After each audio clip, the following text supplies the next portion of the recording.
Welcome monkeys. Next ভিডিওতে তোমাদেরকে স্বাগত। আচ্ছা, যে কোনো সফটওয়্যারে একটা কমন দুটো বাটন আছে যেগুলো দেখতে পাই আমরা সাধারণত। সে কমন দুটো বাটন হচ্ছে আনডু এবং রিডু। এই আনডু রিডু বাটন দুটো যদি আমরা আমাদের এই ইমেজ এডিটিং সফটওয়্যারটা যেটা বানাবার চেষ্টা করছি তার মধ্যে অ্যাপ্লাই করি, তাহলে আমাকে প্রোগ্রামের মধ্যে কোথায় কোথায় কী কী পরিবর্তন করতে হবে চলো দেখে নিই। একটা ওয়ার্ড সফটওয়্যারটা খুলে তোমাদেরকে আগে যদি দেখিয়ে দিই। ওয়ার্ড দেখাচ্ছি কেন, কারণ কি এই মুহূর্তে ওয়ার্ডটা আমার হাতে কাছে আছে আর আমার মনে পড়লো ওয়ার্ড সফটওয়্যারটা সম্বন্ধে, তাই ওয়ার্ডটাই খুললাম। তো উপরে এই জায়গাটা আমার লেফট সাইডে, যেখানে আমার হলুদ রঙের মাউস পয়েন্টারটা নাড়াচাড়া করছে, তো সেখানে দেখো একটা আনডু বাটন, বেকা মতো ব্লু কালারের অ্যারো, আর একটা রিডু বাটন রয়েছে। আনডু বাটনটা ক্লিক করছি, যে লেখাটা লিখেছিলাম ওটা আনডু হয়ে গেল, আর রিডু বাটনটা ক্লিক করলাম, যে লেখাটা আনডু করেছিলাম সেটা আবার রিডু হয়ে গেল।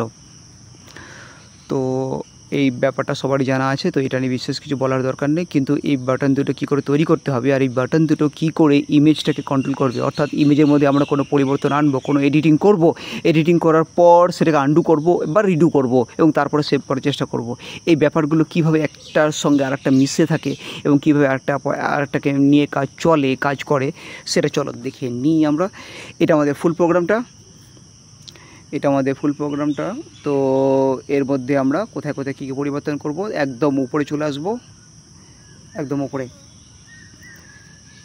তো এই প্রোগ্রামটাকে প্রথমে যদি রান করি আমি, আচ্ছা প্রোগ্রামটা রান করলাম, দেখে নাও যে বাটনগুলো আছে। আর এই দেখো আমাদের আনডু এবং রিডু বাটন দুটো দেখতে পাচ্ছ, আনডু এবং রিডু বাটন ছোটো ছোটো, সব একসঙ্গে একটা লাইনে রেখেছি বলে তোমাদেরকে তাই রাখতে হবে তা নয়, তোমরা নিজের মতন করে যেমন খুশি সাজাতে পারো। তো আমরা একটা ইমেজ ইনসার্ট করে ফেলেছি, দেখে নাও। এই ইমেজটাকে আমি এডিট করছি, ব্রাইটনেস বাড়াচ্ছি, কমাচ্ছি, এবার আনডু করছি। তো দেখে নাও আবার আগের অবস্থায় চলে আসছে। আনডু করছি মানে একবার আনডু নয়, আমি যতবার ব্রাইটনেসটা আপ করেছিলাম তারপরে আনডু বাটন ততবারই আনডু করতে হবে, তাহলে ইমেজটা আগের নর্মাল অবস্থায় আসবে।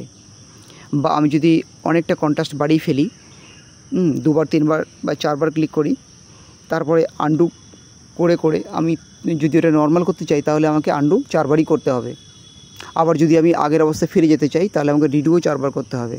বা আমি যদি 2বার করি তাহলে যে অবস্থায় ইমেজটা পাবো সে অবস্থায় আমাকে অ্যাকসেপ্ট করতে হবে। আর এই দেখো সেভ বাটনে ক্লিক করলে ইমেজটা সেভও হয়ে যাবে। এই সব বাটনগুলো যেমন ছিল তেমনই কাজ করছে।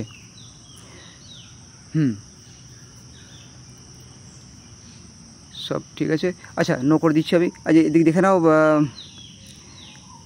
আমরা কোডিংয়ে চলে আসবো ডাইরেক্ট, সময় নষ্ট একদম করব না। একদম প্রথমের দিকে যে লাইনগুলো আমি লিখেছি আপডেট করেছি সেগুলো তোমাকে আমি বলে দিচ্ছি, এবং কেন লেখা হয়েছে ওই লাইনটা সেটা বলে দিচ্ছি। তোমরা নিজেদের যখন, আমি ধরে নিচ্ছি তোমরা নিজেদের মতন করে কোনো সফটওয়্যার ডেভেলপমেন্ট করার চেষ্টা করবে, যারা ঘরে বসে দেখছো বা প্র্যাকটিস করছো, তারা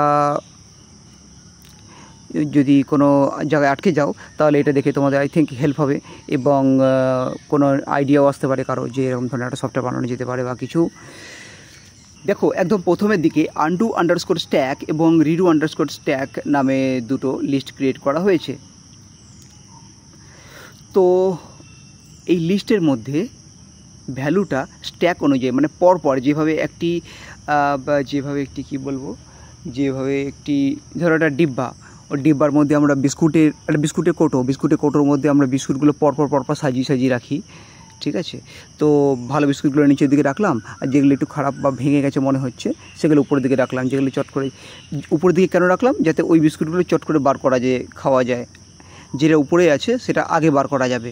যে বিস্কুটগুলো এই বিস্কুটের কৌটোর নিচের দিকে রয়েছে সেটা লাস্টে বার করতে পারবো আমরা। এটাকে বলে স্ট্যাক করা।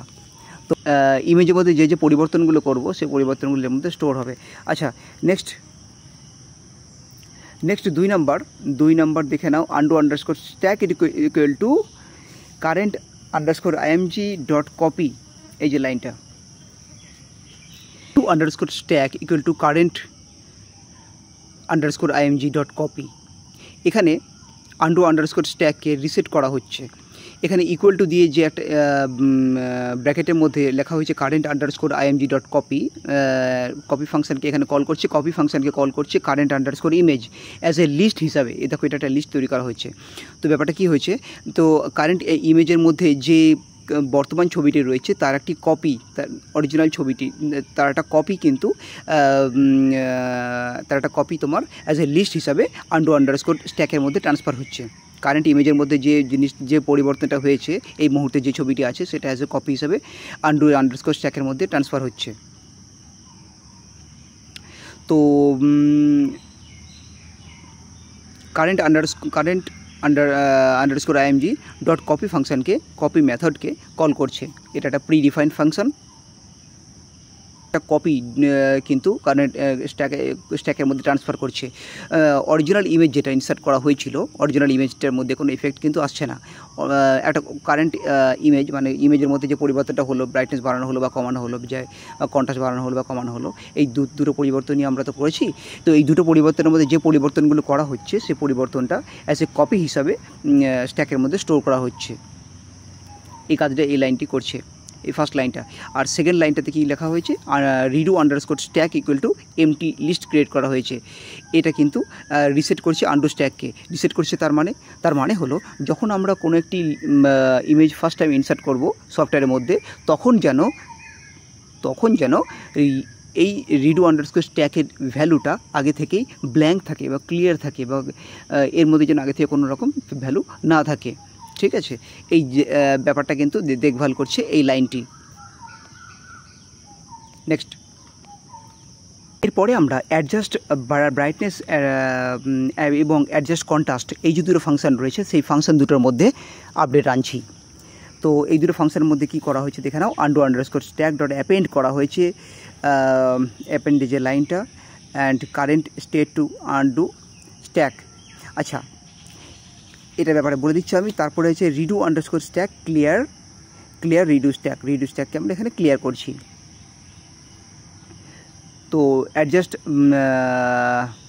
ব্রাইটনেস এবং অ্যাডজাস্ট কন্ট্রাস্ট ফাংশনের মধ্যে এই পরিবর্তনটা কিন্তু আনা হয়েছে, বা এই জিনিস লাইন দুটো আপডেট করতে হয়েছে।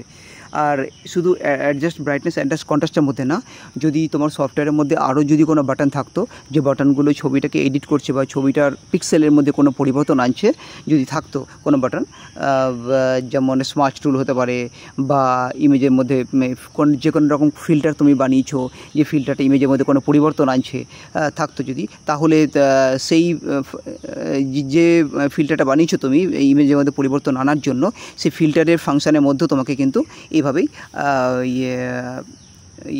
ফিল্টার মধ্যে এইভাবে আপডেট তোমাকে করতে হতো।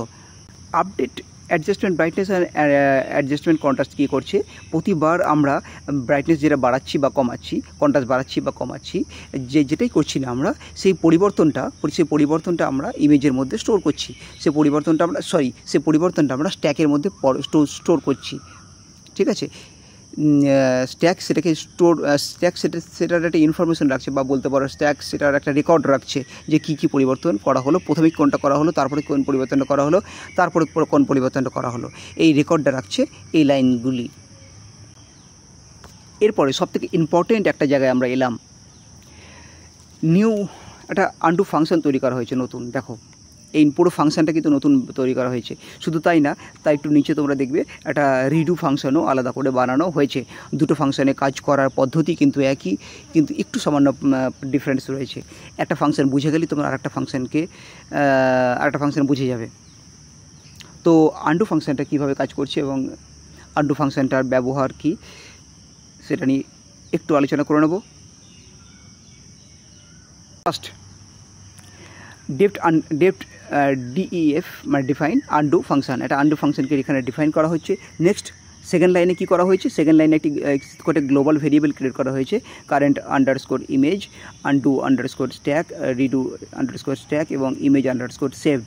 এই গ্লোবাল ভেরিয়েবলগুলো তৈরি করার কারণ একটাই যে এই গ্লোবাল ভেরিয়েবলগুলোর মধ্যে যে কোনো পরিবর্তন ফাংশনের বাইরে থেকেও যেন আসে, এবং ফাংশনের ভেতর থেকে ফাংশনও যেন এই ভেরিয়েবলগুলোর মধ্যে কোনো রকম পরিবর্তন বা এই ভেরিয়েবলগুলোকে যেন খুব সহজেই অ্যাক্সেস করতে পারে। নেক্সট, 3 নাম্বার, ইফ লেন ব্র্যাকেটের মধ্যে undo underscore stack greater than 1, এখানে ইফ চেক করে দেখছে, আন্ডু স্ট্যাকের লেন্থ চেক করে দেখছে, অর্থাৎ আন্ডু স্ট্যাকের মধ্যে যে পরিবর্তনগুলো এসেছে, অর্থাৎ আমরা ইমেজের মধ্যে যে পরিবর্তনগুলো করেছি, ব্রাইটনেস আপ বাটনটা কতবার ক্লিক করেছি বা কন্ট্রাস্ট ডাউন বাটনটা কতবার ক্লিক করা হয়েছে, সেই সব ইনফরমেশনগুলো স্ট্যাক করে আন্ডু স্ট্যাকের মধ্যে স্টোর হয়েছে এবং সেটা তার ভ্যালুটা কত, মানে কতবার আপডেট করা হয়েছে, কতগুলো এডিট হয়েছে, সেই এডিটের পরিমাণটা কি 1-এর থেকে বেশি, এটা চেক করে দেখছে, তার লেন্থটা চেক করে দেখছে কে ইফ। নেক্সট redo_stack.append, এখানে অ্যাপেন্ড কিওয়ার্ডটা কাজ কি, অ্যাপেন্ডের কাজ হলো কি, কী করছে redo_.append অর্থাৎ undo_pop। এবার আন্ডারস্কোর স্ট্যাকের মধ্যে যে আন্ডারস্কোর স্ট্যাকের মধ্যে যে পরিবর্তনগুলো লোড হয়েছে সেই পরিবর্তনগুলোকে পপ করা হয়েছে। পপের কাজ হচ্ছে কিন্তু রিমুভ করে দেওয়া বা সরিয়ে দেওয়া বা হাটিয়ে দেওয়া, ঠিক আছে, কিন্তু একবার সবগুলো নয়, একটা একটা করে উপর থেকে নিচ থেকে উপরের দিকে না, উপর থেকে নিচের দিকে স্ট্যাক যেভাবে হয়, স্ট্যাক নিয়ে যদি পড়াশোনা করে থাকো তাহলে তোমরা ঠিক বুঝে যাবে। ওকে, তো undo_stack.pop আন্ডু স্ট্যাকের মধ্যে যে পরিবর্তনগুলো এসেছে সেগুলোকে একটা করে সরিয়ে দিচ্ছি, সরিয়ে আমরা সেই পরিবর্তনগুলো আমরা অ্যাপেন্ড করে দিচ্ছি। অ্যাপেন্ড মানে আবার সেগুলোকে ঢুকিয়ে দিচ্ছি কোথায়, redo_stack-এর মধ্যে সেই পরিবর্তনগুলো ঢুকিয়ে দিচ্ছি। অর্থাৎ যখন আমি কোনো পরিবর্তন ইমেজের মধ্যে হয়ে যাবে তখন আমরা আন্ডু বাটনটা ক্লিক করব, আন্ডু বাটন ক্লিক করছি বাট ইমেজটা আবার আগের পজিশনে চলে এলো, তো আন্ডু বাটনে আমি কতবার ক্লিক করলাম, সেই কাজটা সেই ততবার সেই নাম্বারটা বা সেই ইনফরমেশনটা কিন্তু redo_stack-এর মধ্যে যাতে যায় তার জন্যই এই লাইনটা লেখা হয়েছে। এখানে redo_stack-কে অ্যাপেন্ড করা হচ্ছে, মানে রিডুর মধ্যে ইনফরমেশনটা যাচ্ছে। নেক্সট 5 নম্বর লাইনটা, current_img = undo_stack -1 লিস্ট করা হয়েছে .copy। কারেন্ট আইএমজি ইমেজের মধ্যে যে লাস্ট পজিশনে যে ছবিটি ছিল, এখানে আন্ডু স্ট্যাক কী করছে, আন্ডু স্ট্যাকের মধ্যে যে আন্ডু স্ট্যাকের সাহায্যে যে ইমেজের মধ্যে যে লাস্ট পরিবর্তনটা এলো, সেই পরিবর্তনটা আমরা কারেন্ট আইএমজি স্টকের মধ্যে কপি হিসাবে স্টোর করছি। আমি বোঝাতে পারলাম কিনা জানি না। আন্ডু স্ট্যাকের সাহায্যে যে ইমেজের মধ্যে যে লাস্ট পরিবর্তনটা হয়েছে, সেই লাস্ট পরিবর্তনটা মানে একটা নিউ ইমেজ তৈরি হলো, সেই নিউ ইমেজটা কারেন্ট আইএমজি ভেরিয়েবলের মধ্যে একটা কপি হিসাবে এখানে স্টোর করা হচ্ছে। কপি হিসাবে কেন বলছি, যাতে কারেন্ট আইএমজি ইমেজের মধ্যে যাতে অরিজিনাল ছবিটা আছে, সেই অরিজিনাল ছবিটি যাতে কোনো রকম ড্যামেজ না হয়, একটা কপি হিসাবে এর মধ্যে স্টোর হচ্ছে এই লাইনটার সাহায্যে। নেক্সট লাইনে আমরা ডিসপ্লে করছি, just display the IMG image. তো এটা ছিল আমাদের আন্ডু ফাংশনটা। ঠিক এরকমভাবে আমাদের রিডু ফাংশনটা ঠিক একই মেথডের উপর কাজ করছে। রিডু ফাংশনটা তোমরা দেখে নাও। তারও ঠিক নিচে যদি চলে আসি আমরা, এই জাস্ট দুটো বাটন তৈরি করা হয়েছে, একটা হচ্ছে আন্ডু বাটন আর একটা হচ্ছে রিডু বাটন। আর দুটো বাটন তৈরি করার জন্য দুটো 4টে লাইন লেখা হয়েছে, দেখে নাও। আর বাটন তৈরি করার জন্য বাটন কিওয়ার্ড ইউজ করতে হয়। কল করছে আন্ডুকে, আর রিডু ফাংশন কল করছে রিডুকেই। আন্ডু ফাংশন কল করছে আন্ডু ফাংশন, এই আন্ডু বাটন কল করছে, কি বলছি, আন্ডু বাটন কল করছে আন্ডু ফাংশনটাকে, আর রিডু বাটন কল করছে রিডু ফাংশনকে। চলো, তো ওই ফাংশন দুটোকে, এই যে ফাংশন দুটোর কথা বললাম, এই ফাংশন দুটোকে কল করছে, ফাংশন দুটোকে অ্যাক্টিভেট করছে কে, এই বাটন দুটো লাস্টে রয়েছে। বাস এই ছোট্ট পরিবর্তনটা করা হয়েছে, যা বা এই ছোট্ট বা বড় বা মাঝারি পরিবর্তনটা যা হোক, এই পরিবর্তনগুলো করে আমরা আন্ডু রিডু বাটনগুলো ক্রিয়েট করেছি। তোমরা ইমেজ এডিটিং সফটওয়্যার বানাও, কি যা খুশি বানাতে পারো, আন্ডু এবং রিডু বাটন যদি বানাও তাহলে তোমাদেরকে এই জিনিসগুলো মাথায় রাখতে হবে।